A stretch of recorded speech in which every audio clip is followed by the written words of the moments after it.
আপনার পরিবার আপনার এমন একটি শক্তি যেটি কিনা পৃথিবীর সকল সমস্যা মোকাবেলা করার সময় আপনার পাশে থাকবে, আপনাকে সাহস যোগাবে।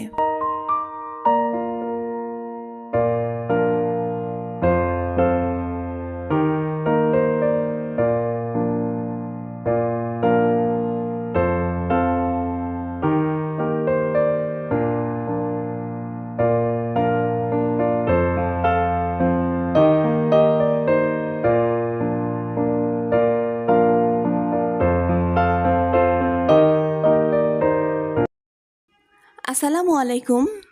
লামিস ব্লগে আপনাদের আরও একবার স্বাগতম জানাচ্ছি। ঢাকা থেকে আমি জান্নাতুল্লাহ মিয়া। আশা করছি আপনারা যে যেখান থেকে আজকে আমার ভিডিওটি দেখছেন আপনারা সবাই অনেক বেশি ভালো আছেন এবং সুস্থ আছেন। আলহামদুলিল্লাহ, আমিও ভালো আছি আমার পরিবার নিয়ে। আজ ছিল ঈদে মিলাদুন্নবী, আর এই দিনের সকাল থেকে কিন্তু ভিডিওটি শুরু করছি।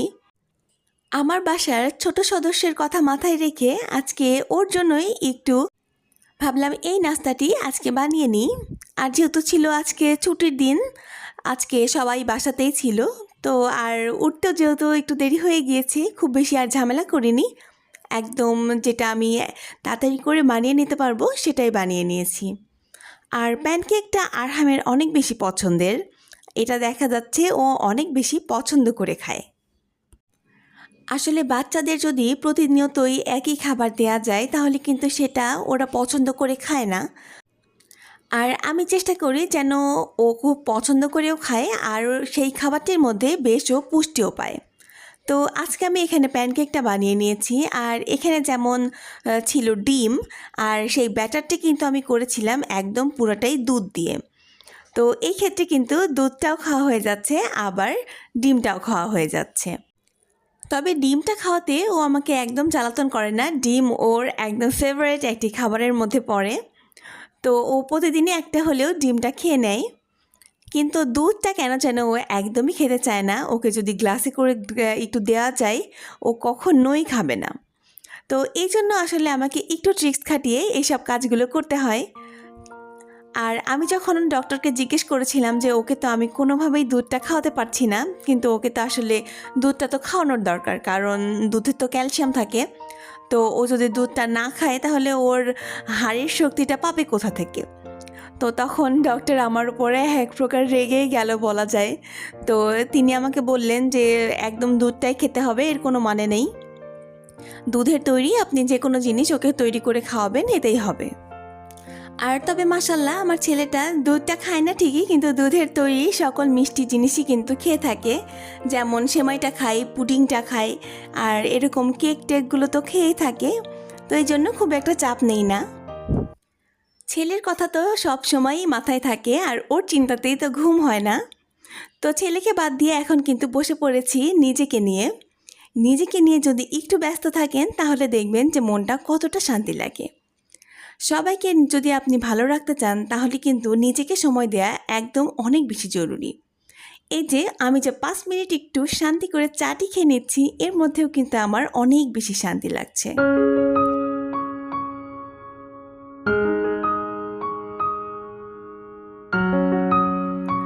আপনি যদি নিজে ভালো থাকেন, নিজের মন যদি ভালো রাখতে পারেন, তাহলে কিন্তু আপনি একটা গোটা পরিবারকে অনেক বেশি সুখে শান্তিতে রাখতে পারবেন। আর এই পরিবারটি কিন্তু আমাদের জীবনের সব থেকে বেস্ট একটি গিফট।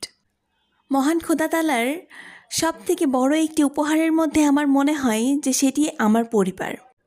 এই পরিবারটি না থাকলে কিন্তু আপনার বেঁচে থাকা মূল্যহীন হয়ে যায়।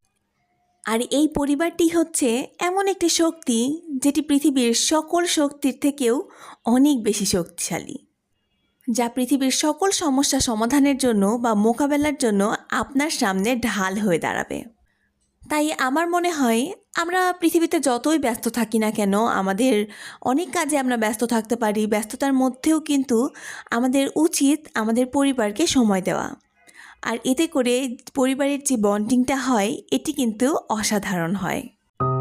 তো যাই হোক, আজকে কিন্তু আমি অনেক কথা বলে ফেললাম। যদি কোনো কথাতে আপনাদের খারাপ লেগে থাকে বা আমি কোনো কিছু ভুল বলে থাকি তাহলে প্লিজ সেটি ক্ষমা সুন্দর দৃষ্টিতে দেখবেন আপুরা।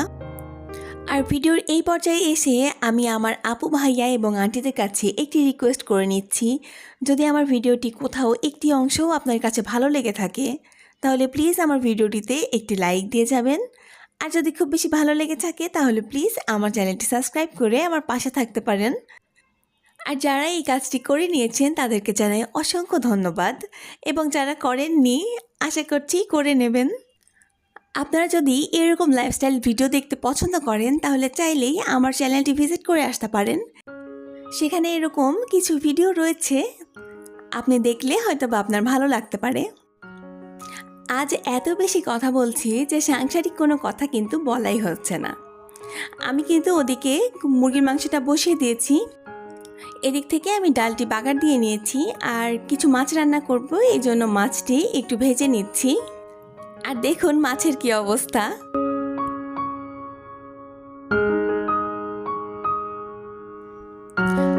লাউ দিয়ে মাছ রান্না করলে কিন্তু আমার কাছে অনেক বেশি মজা লাগে, আর এটি কিন্তু আরহামের বাবারও অনেক বেশি পছন্দ। আমার গ্যাসের চুলাটা যেহেতু একদম জানালার পাশে, আর এই জন্য কিন্তু রান্না করতে বেশ অসুবিধে হয়। আর জানালার ওই পাশে কিন্তু দক্ষিণ পাশ, আর দক্ষিণা বাতাস এসে কিন্তু আমাকে একদমই রান্না করতে দেয় না।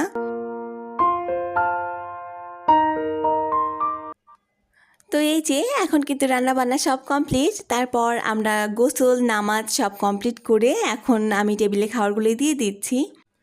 খাবারটি টেবিলে দিচ্ছি ঠিকই, কিন্তু ওদিক থেকে আরহামের বাবা কিন্তু নামাজ থেকে এসে আরহামের বাবা একটু ঘুমিয়ে পড়েছে।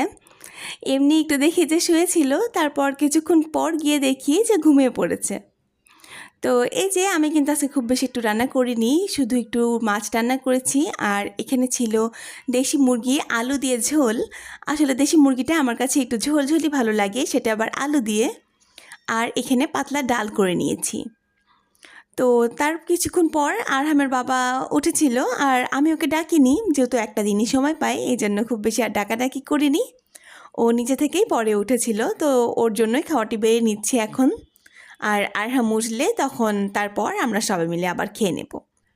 তো এদিকে খাওয়া দাওয়া চলতে থাকুক, আর আমি আপনাদের কাছ থেকে আজকে বিদায় নেই। আজকের ভিডিওটি এই পর্যন্তই, দেখা হবে পরের ভিডিওতে ইনশাল্লাহ। ততক্ষণ পর্যন্ত সবাই ভালো থাকুন, সুস্থ থাকুন। সবাইকে খোদা হাফেজ, আসসালামু আলাইকুম।